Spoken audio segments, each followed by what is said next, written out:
में जो कुछ भी हुआ उस सभी को आप भली भांति जानते हैं। महंत सुकराईनाथ जियों के जाने के बाद कुछ यूट्यूबर्स हैं जो अपना प्रोपेगेंडा फैला रहे हैं। वो कह रहे हैं कि यहाँ पर तो इतने सोफेज लगे हुए हैं, बेड लगे हुए हैं, एसी लगी हुई है। मैं आपसे सिर्फ एक सवाल जानना चाहता हूँ, जितने भी सोफे लगे हुए हैं क्या उन सभी सोफों पर महंत सुकराईनाथ जी बैठते थे? क्या वो डेली ये सोचते थे कि आज मैं इस सोफे पे बैठा हूँ तो कल मैं उस सोफे पे बैठूंगा, परसों उस सोफे पर बैठूंगा? ये कैसी मानसिकता हो गई हम लोगों की? आखिर क्यों नहीं हम अपने मानसिक स्तर है वो बढ़ाते हैं? अरे कौन बैठता था उन सोफों पर, मैं आपसे पूछना चाहता हूँ।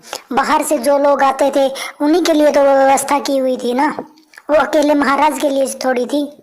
महंत जी सिर्फ एक चेयर पर बैठते थे, एक कुर्सी पर बैठते थे, उसके अलावा उन्होंने कभी सोफे का यूज किया भी नहीं।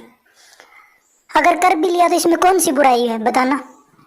जो लोग बाहर से इतने बड़े बड़े लोग मठ में आते हैं, वो बैठते हैं, प्रशासनिक कार्य भी होते थे, तो क्या लोग नहीं बैठेंगे? वो सुविधा किसके लिए थी? वो लोगों के लिए थी।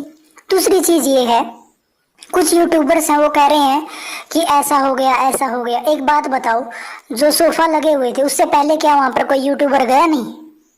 बहुत सारे यूट्यूबर अंदर गए हैं। वो सवाल अब क्यों उठ रहे हैं, पहले क्यों नहीं उठे? जब संत जी यहाँ पर थे तब वो सवाल क्यों नहीं उठाए गए कि महंत जी ये सोफे यहाँ पर क्यों लगे हुए हैं? ये अभी नाजायज सवाल, ये वाहियात के सवाल अब क्यों उठ रहे हैं? क्या हम अपना विरोध दर्ज नहीं कर सकते? क्या हम नहीं बता सकते कि ये सब जो प्रोपेगेंडा फैलाया जा रहा है इसका हिस्सा हम क्यों बन रहे हैं?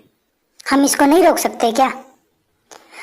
अगर किसी ने कुछ फॉलोअर्स सोशल मीडिया पर हमारे समाज में ऐसी ही इमेज क्रिएट कर देगा क्या, अगर उसके पास कोई भी फॉलोअर्स वगैरह हैं? प्रिय दर्शकों, अपने दिमाग का प्रयोग करो, किसी के षड्यंत्र में मत आओ। आप खुद सोचो उनको क्या चाहिए था समाज में। उनका कोई घर नहीं है, परिवार नहीं है, कोई लावारिस नहीं है, कोई वारिस नहीं है। उन्होंने सिर्फ आपकी सेवा के लिए और समाज की सेवा के लिए और मठ को प्रतिष्ठित बनाने के लिए सभी जो विकास के कार्य है वो किए हैं। क्यों नहीं हमारे मठ में सोफा हो? क्यों नहीं हमारे मठ में एसी हो? क्यों नहीं हमारे मठ में बेड हो? क्यों नहीं हमारे मठ में एलईडी हो? क्यों नहीं हमारे मठ में सीसीटीवी कैमराज हो? ये कुछ लोग अपनी वीडियो चलाने के लिए झूठे प्रचार कर रहे हैं।